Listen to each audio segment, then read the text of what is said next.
امت میں نئے فتنے کی بنیاد رکھ رہے ہیں۔ جاوید غامدی صاحب اور اسحاق جہالوی صاحب نے ایک نئی سوچ پیش کی ہے، وہ یہ ہے کہ سجدہ فرشتوں کا امتحان تھا، کہ فرشتوں کا امتحان یہ تھا کہ وہ اپنے سے کم تر مخلوق کو سجدہ کریں۔ ساحل ادیم صاحب کا موقف یہ ہے کہ انسان اشرف المخلوقات نہیں ہے، انسان اشرف المخلوقات نہیں ہے۔ سر یہ تو شیطان کا مقدمہ ہے، انسان کو اشرف المخلوقات فرض کریں نہ مانا جائے تو اس کی سزا کیا ہے؟ کیا ابدی جہنم ملے گی؟ ایمان سے خارج ہو جائے گا؟ قرآن کا فتویٰ ہم ڈسکس کریں گے، قرآن کیا فتویٰ دیتا ہے۔ اللہ اکبر، اللہ اکبر۔ حمد و ثنا اس خالق کائنات کے لیے کہ جس نے ہمیں قرآن جیسی نعمت عطا کی اور پھر اس کو الفرقان بنایا، جو کہ حق اور باطل کے درمیان فرق کرتا ہے۔ ہمارے درمیان ایسا جج موجود ہے جو کہ پوری صلاحیت رکھتا ہے ہمارے درمیان اختلافات کے اوپر فیصلے کرنے کی۔ السلام علیکم ورحمۃ اللہ وبرکاتہ۔ ناظرین، آج کا ہمارا موضوع گفتگو یہ ہے کہ ساحل ادیم صاحب، جاوید غامدی صاحب اور اسحاق جہالوی صاحب یا تو ان کو قرآن پاک کے جو آیات ہیں ان کا نہیں پتا، یا پھر وہ تحریف قرآن کے مرتکب ہو رہے ہیں اور امت میں نئے فتنے کی بنیاد رکھ رہے ہیں۔ پھر ساحل ادیم صاحب کا موقف یہ ہے کہ انسان اشرف المخلوقات نہیں۔ جاوید غامدی اور اسحاق جہالوی صاحب نے ایک نئی سوچ پیش کی ہے، وہ یہ ہے کہ سجدہ فرشتوں کا امتحان تھا، کہ فرشتوں کا امتحان یہ تھا کہ وہ اپنے سے کم تر مخلوق کو سجدہ کریں۔ جو اسحاق جہالوی صاحب اور جاوید غامدی صاحب کی اور ساحل ادیم صاحب کی ویڈیو آپ کو ڈسکرپشن کے اندر مل جائے گی۔ پھر ہم تیسری چیز دیکھیں گے کہ کیا انسان کو اشرف المخلوقات فرض کریں نہ مانا جائے تو اس کی سزا کیا ہے؟ کیا ابدی جہنم ملے گی؟ ایمان سے خارج ہو جائے گا؟ اس سے ہم کون سی سزا پائیں گے؟ اس جرم کے مرتکب ہونے سے ہم کون سی سزا پائیں گے؟ قرآن کا فتویٰ ہم ڈسکس کریں گے، قرآن کیا فتویٰ دیتا ہے۔ میں اس موضوع کو اتنا امپورٹنٹ کیوں سمجھتا ہوں؟ آئیے ذرا اس کی تعریف اور تفصیل میں جاتے ہیں۔ سب سے پہلی بات، اللہ نے قرآن میں انسان کو اشرف المخلوقات ہی نہیں کہا، یقین مانے ثابت کیا ہے۔ اللہ پاک نے انسان کو اشرف المخلوقات ہی نہیں کہا بلکہ ثابت کیا ہے۔ پہلا نقطہ یہ ہے کہ اللہ کا موقف یہ ہے، اللہ نے یہ بیان ہی نہیں کیا، ثابت کیا ہے۔ سر میں بار بار زور دے رہا ہوں، اس بات پہ ذرا غور کیجئے گا۔ اللہ نے یہ موقف بیان کیا ہے کہ اشرف المخلوقات انسان ہے، اور اس کو قرآن پاک کے اندر ثابت کیا ہے۔ جس مخلوق نے انسان سے ٹکرانے کی کوشش کی ہے نا، اللہ نے پھر خود بھی سرٹیفکیٹ دیے ہیں۔ سر میں آپ کو اسی ویڈیو کے اندر ان آیات کو بحوالہ آپ کے سامنے پیش کروں گا۔ دوسرا، انسان اشرف المخلوقات نہیں ہے۔ سر یہ تو شیطان کا مقدمہ ہے، سر یہ تو مقدمہ ہی شیطان کا ہے۔ تیسرا نقطہ یہ ہے، جس کا بھی یہ موقف ہے وہ تو شیطان کے مقدمے کی حمایت اور وکالت کر رہا ہے۔ سر شیطان کا مددگار ہے وہ، اور دوسرا انسان کو گمراہ کر رہے ہیں وہ کہ اس کو مایوس کر دیا جائے، کہ وہ تو اشرف المخلوقات ہے ہی نہیں. جب اس کو ہم مایوسی جیسے گناہ کے اندر مبتلا کر دیں گے، پھر وہ جو اس کا مقام ہے، اس کے لیے جو اپنی کوششیں بروئے کار لے کے آتا ہے، وہ کوششیں نہیں لائے گا اور شیطان کے مقدمے کو تقویت ملے گی. ہم پہلے پوائنٹ کو ڈسکس کریں گے کہ سجدہ فرشتوں کا امتحان تھا، نہ کہ انسان کا. یہ موقف ہے جاوید غامدی صاحب اور اسحاق جہلوی صاحب کا. میں پھر کہہ رہا ہوں، ان کی ویڈیوز کے لنک ڈسکرپشن کے اندر موجود ہے. سب سے پہلے جان لیجئے کہ سجدہ کیا ہوتا ہے اور یہ کیوں کیا جاتا ہے. فرعونوں نے سجدہ کروایا اپنے محکوموں سے، غلاموں سے. پھر کیوں کروایا؟ فرعون اس لیے اپنے محکوموں سے سجدہ کرواتے تھے، وہ محکوموں سے اس لیے سجدہ کرواتے تھے تاکہ فرعون کو یہ احساس ہوتا تھا کہ وہ علم میں اور مقام میں اور مرتبے میں بہت بڑا ہے، نسل میں، حسب نسب میں وہ مقام میں بہت بڑا ہے. اس لیے وہ محکوموں سے سجدہ کروایا کرتا تھا. اس کے بعد اگر جیسے جاوید غامدی صاحب اور اسحاق جہلوی صاحب کہہ رہے ہیں، اگر اس طرح ہوتا تو پھر تو فرعون کو اپنے محکوموں کو سجدہ کرنا چاہیے تھا. آگے چلتے ہیں. آپ صلی اللہ علیہ وسلم نے کسی سے پوچھا کہ اگر سجدہ کرنا ہوتا تو کس کو جائز ہوتا؟ حالانکہ شریعت محمدی کے اوپر یہ احسان ہوا ہے کہ سجدہ اس کے اندر اللہ پاک نے ختم کر دیا کہ وہ مخلوق کو سجدہ نہیں کر سکتے. اللہ کے نبی پاک صلی اللہ علیہ وآلہ وسلم نے فرمایا کہ بیوی کو حکم دیا جاتا کہ وہ اپنے خاوند کو سجدہ کرے. یہ سجدے کا ذکر دوسری جگہ پہ. پھر سر آپ دیکھیں، حضرت یوسف کے والد صاحب غالباً حضرت یعقوب علیہ السلام، انہوں نے حضرت یوسف کو سجدہ کیا. حضرت یوسف کی والدہ نے ان کو سجدہ کیا اور ان کے بھائیوں نے ان کو سجدہ کیا. وہ سجدہ کس لیے تھا؟ کیونکہ حضرت یوسف علیہ السلام کو جو علم دیا گیا تھا وہ زیادہ مقام اور مرتبے والا تھا جو حضرت یعقوب علیہ السلام کو دیا گیا. اب آگے چلتے ہیں. اللہ نے پھر جن اور فرشتوں کا امتحان لیا کہ انسان کو سجدے کا حکم دے کر. پھر عبد کا اپنے معبود کو سجدہ. پھر اللہ نے قرآن کے اندر بارہا ذکر کیا ہے کہ میرے بندے وہ ہیں جو راتوں کو اٹھ کے قیام کرتے ہیں اور پھر اللہ کے ہاں سجدہ ریز ہوتے ہیں. سجدہ کس لیے اور کیوں؟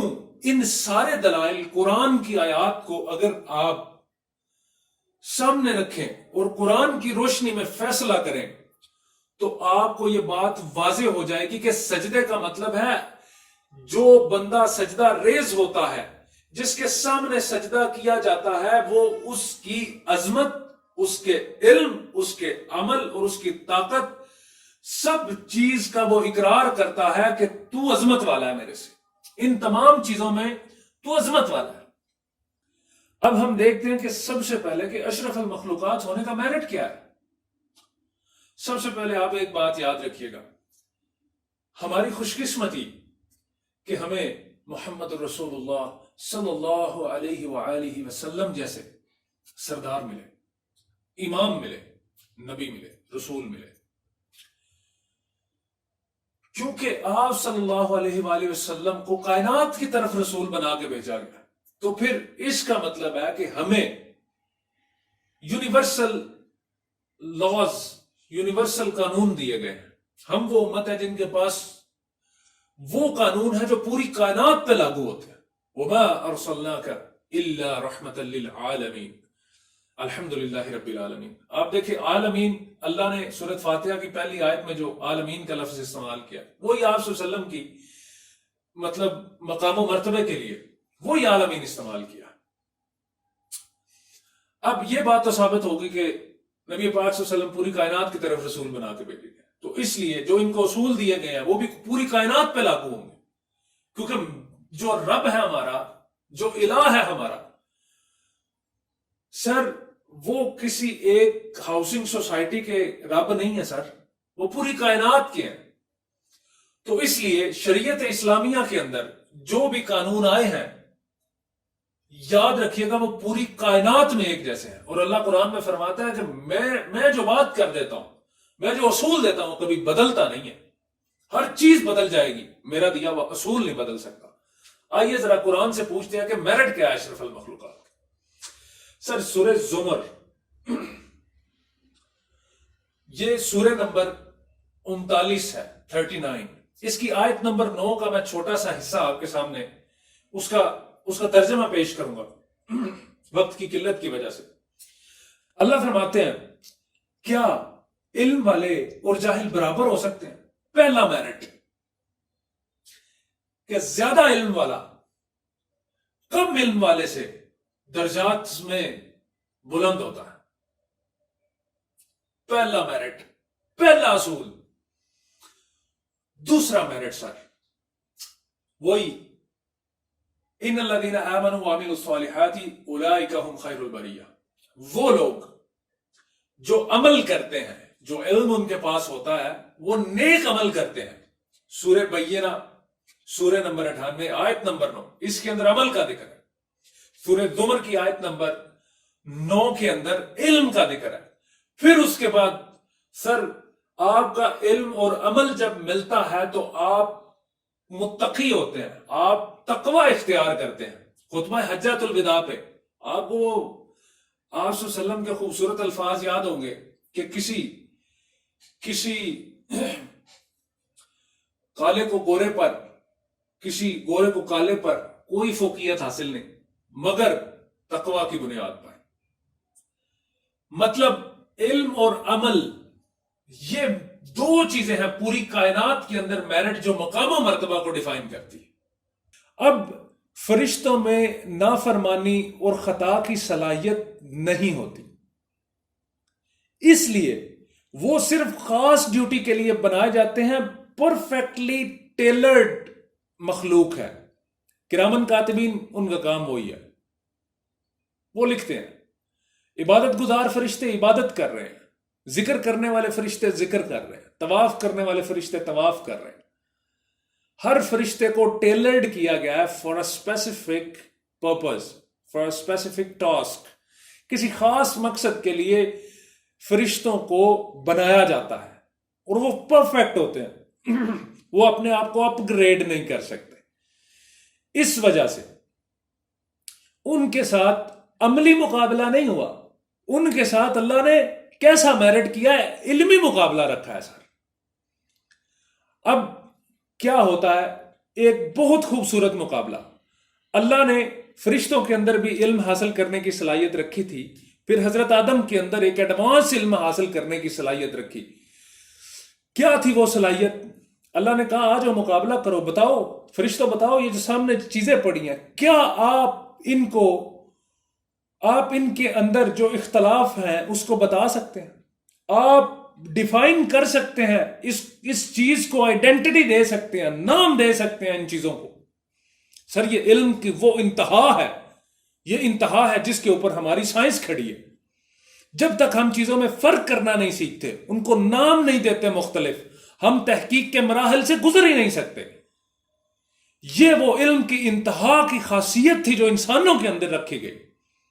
سر یہ وہ تحفہ تھا جو اللہ نے حضرت آدم کو دیا۔ پھر فرشتوں نے کیا کہا؟ اے اللہ، جو تو نے ہمیں عطا کیا ہے نا، ہمارے پاس تو وہی ہے، بے شک تو نے ہمیں جو عطا کیا ہمارے پاس وہی ہے، ہم علم میں آدم سے کم ہے۔ حضرت آدم نے نام بتا دیے سر۔ اس وقت پھر فرشتوں نے سر سجدہ کیا، فرشتوں نے سجدہ کیا، پھر کیوں نہ کرتے؟ وہ سمجھ گئے تھے کہ اللہ نے یہ جو پیدا کیا نا آدم، it's a something very fabulous, it's a something very awesome. یہ بہت اعلیٰ چیز اللہ نے پیدا کی، بہت خوبصورت چیز بنا دیا بھائی، یہ it's a outstanding, outclass چیز ہے یہ۔ اس کے بعد شیطان کی باری آئی، ہاں بھائی سجدہ کرو، اچھا سر اس کی کرٹیکل تھنکنگ چیک کریں ذرا، شیطان ہے نا، پھر چیک کریں ذرا. اس نے یہ نہیں کہا کہ علم کی وجہ سے نہیں. اللہ نے پوچھا تو کیوں نہیں سجدہ کر رہا بھائی، تجھے کیا تکلیف ہے، تم نے سجدہ کیوں نہیں کیا؟ اس نے کہا بھائی میں اس سے باڈی وائز بہتر ہوں، مجھے آپ نے آگ سے پیدا کیا اور یہ مٹی سے بنا ہوا ہے. اس نے علم کی بات نہیں کی، کیونکہ شیطان کے پاس بھی وہ علم کی کوالٹی ہے، وہ کوالٹی ہے. لیکن ادھر اس نے کیا، کس کے ساتھ کمپیریزن کیا؟ ذرا سوچے غور کریں. قرآن کا ایک ایک حرف ہمارے لیے راہ نجات ہے. سر ہمیں علم کی معراج دیتا ہے، قرآن کا ایک ایک لفظ ہمیں علم کی معراجیں دیتا ہے. آپ کیوں نہیں اس پہ غور کر رہے؟ اب سنیں، اس نے کہا میں باڈی وائز. اللہ نے پھر سرٹیفکیٹ نہیں دیا سورہ 3 کے اندر، سورہ نمبر 95 آیت نمبر 4. سر پڑھ کے دیکھیں، لقد خلقنا الانسان فی احسن تقویم. سر کیا مطلب ہے اس کا؟ وہ تیری نار شار کوئی چیز نہیں ہے اس کے سامنے. تیری یہ جو تو آگ کی اپنی باتیں کر رہے ہیں نا، اس نے تو اپنے منہ سے مطلب اپنی تعریف کی تھی نا، لیکن اللہ نے انسان کو سرٹیفکیٹ دیا ہے سورہ 3 کے اندر، لقد خلقنا الانسان فی احسن تقویم. سر مذاق بن گیا یہ. آپ کو پتا ہے یہ کتنا بڑا ڈیمیج ہے، قرآن کو ڈیمیج کرنے کا کتنا بڑا یہ سر حربہ ہے، پروپوگنڈا ہے. اگر یہ لوگ باز نہیں آتے، اگر یہ اپنے موقف سے ہٹے نا، اتنے زیادہ دلائل ہونے کے باوجود. سر دیکھ لیں پھر، اگر شیطان کو پتا ہوتا نا کہ اللہ نے محمد جیسی ہستی کوئی انسانوں کی رہنمائی کے لیے بھیجنی ہے، اور سر یہ ہل جاتا، یہ عمل کی بھی بات نہ کرتا، یہ اپنے نار ہونے پہ نہ اتراتا کہ میں آگ سے بنا ہوں، میں بڑا تیز ہوں، آئی کین موو فاسٹ. اس طرح کی باتیں نہ کرتا، یہ اس طرح کی تھنکنگ نہ پیش کرتا. ہمارا تیسرا پوائنٹ کہ انسان کو اشرف المخلوقات نہ ماننے کی سزا کیا ہو سکتی ہے. سر آپ نا سورہ بقرہ کی، اصل میں ہمارا مسئلہ یہ بھی ہے نا کہ ہمیں قرآن سے محبت ہی نہیں ہے. ہم یوٹیوب پہ آتے ہیں جناب، جو بھی نکلا دیکھ لیا، اس کو سچ سمجھ لیا. ہمارے اندر تحقیق نام کی چیز کوئی نہیں، تدبر و تفکر نام کی چیز ہی کوئی نہیں. ہم نے قرآن کا نہ تحفظ کرنا ہے، نہ ہم اپنی موت کو بھولے ہوئے، زندگی کا اتنا کڑوا سچ ہم بھولے. خیر، let's come to the topic. سورہ بقرہ جو کہ 2 نمبر سورہ ہے قرآن پاک کے اندر، اور اس کی آیت نمبر 159 159 آیت نمبر کو آپ ذرا سٹڈی کریں. اللہ فرماتے ہیں کہ جن لوگوں نے اس آیت کے اندر اللہ فرماتے ہیں جو لوگ قرآن میں ایک چیز واضح کر دی گئی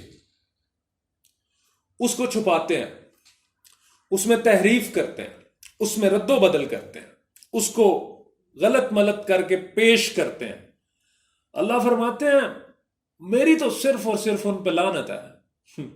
سوچیں، اللہ کی لعنت جو شیطان پہ کی گئی تھی، جس کا یہ مقدمہ تھا کہ انسان اشرف المخلوقات نہیں.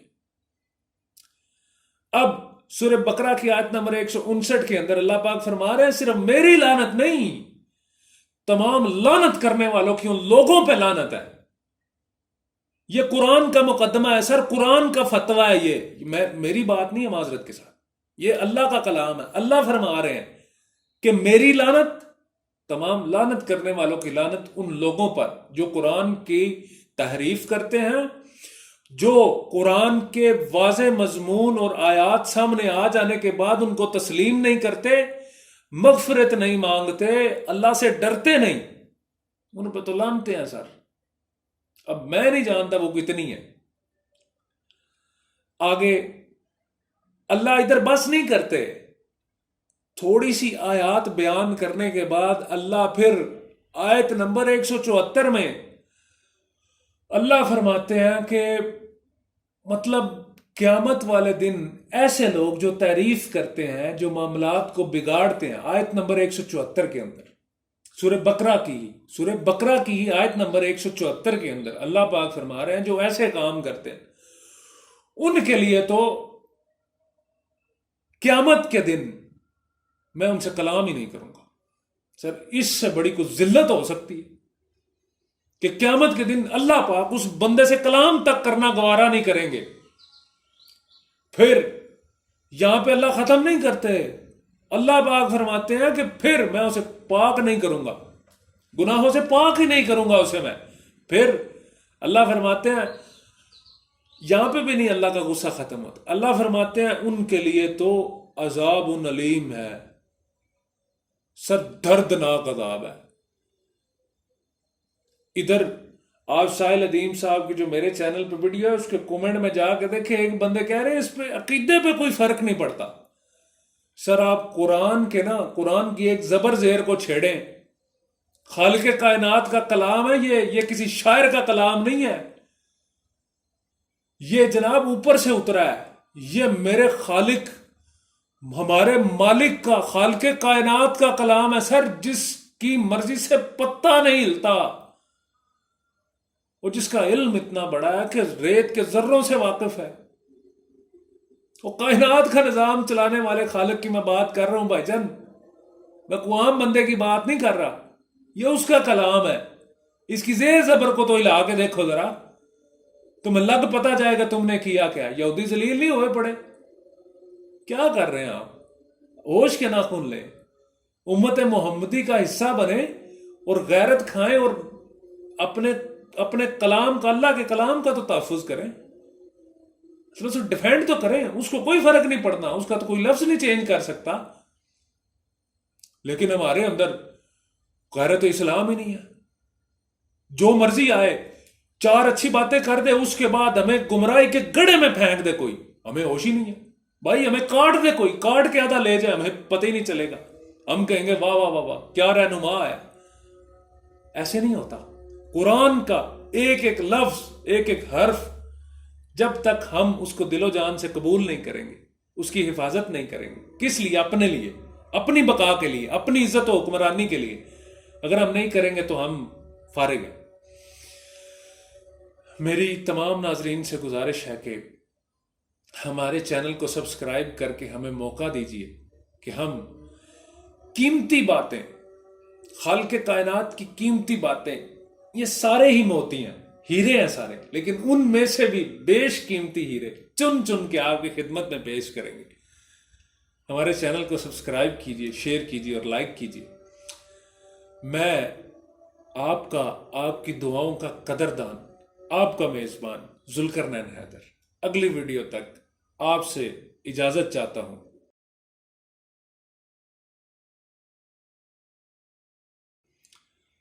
میں ادنا سا پانی کا قطرہ، مجھے سمندروں سے الجھنے کی عادت ہے، جہالت اور فتنوں کے اس دور میں کلمہ حق کہنا ہی تو اصل عبادت ہے۔